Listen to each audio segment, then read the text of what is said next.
ভালো মন্দ সব মিলেমিশেই তো আমাদের জীবন। ভালো মন্দ তো মাঝে মধ্যে খেতে ইচ্ছা যায়। আমরা যেহেতু বাইরের খাবার একদমই খাই না, তাই বাড়িতেই বানিয়ে নিয়েছিলাম।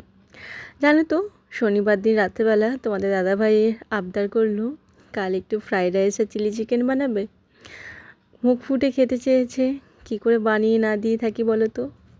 আমিও অমনি বলেছি, বাড়িতে কিন্তু কোনো জোগাড়ই নেই, সব কিছুই কিন্তু তোমাকে আনতে হবে খেতে হলে। সে বলেছে সে ঠিক, আমি জোগাড় করে দেবো তোমাকে। তাহলে তার কোনো কথাই নেই, জোগাড় করার দায়িত্বে ও ছিল আর আমি বানানোর দায়িত্বে ছিলাম। তবে এইসব বানানোর খুব একটা বেশি খাটনিও নেই, সকাল থেকেই নিজেকে একটু রিল্যাক্স ফিল করছিলাম।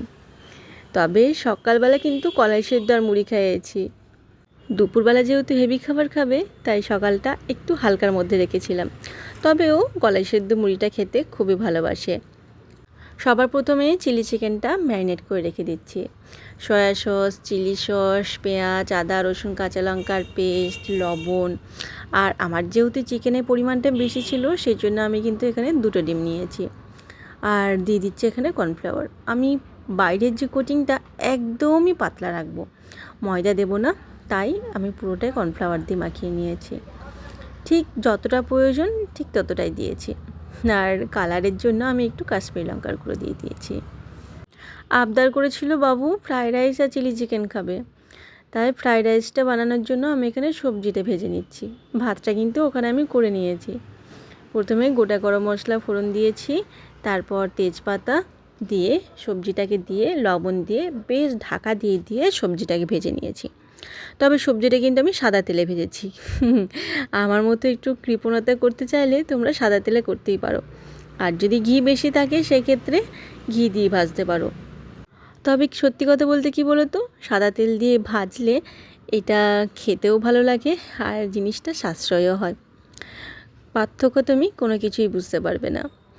প্রথমে কাজু বাদাম কিশমিশটা ভেজে উঠিয়ে নিয়েছি, তারপর ওখানে সবজিটাকে ভেজে উঠিয়ে রাখলাম।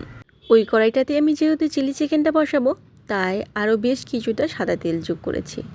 তার মধ্যে দিয়েছি কাঁচা লঙ্কা কুচি, রসুন কুচি আর আদা কুচি। ওটা হালকা একটা ফ্লেভার এলে তারপর কেটে রাখা পেঁয়াজ আর ক্যাপসিকাম হালকা জাস্ট একটু নাড়াচাড়া করে নিয়েই দিয়ে দিয়েছি বেশ খানিকটা পরিমাণ কাশ্মীরি লঙ্কার গুঁড়ো। আমি যেহেতু ফুড কালার ব্যবহার করব না, তাই আমি এখানে কাশ্মীরি লঙ্কার গুঁড়োটা দিয়েছি। তারপর দিয়ে দিলাম এখানে কর্নফ্লাওয়ার গোলা জল, স্বাদ মতো লবণ আর বেশ অনেকটা পরিমাণ চিনি। যেহেতু এখানে সসের ব্যবহারটা হয়েছে, টকের ভাবটা একটু বেশি থাকবে, তাই টেস্টটাকে একটু জাস্ট ব্যালেন্স করার জন্য আমি ওখানে চিনিটা দিয়েছি। সব কিছু দিয়ে ওখানে গ্রেভিটা ফুটতে বসিয়ে এসেছি, আর আমি এখানে ফ্রাইড রাইসটা বসিয়ে নিচ্ছি, মানে ওই লেয়ার দিয়ে দিচ্ছি।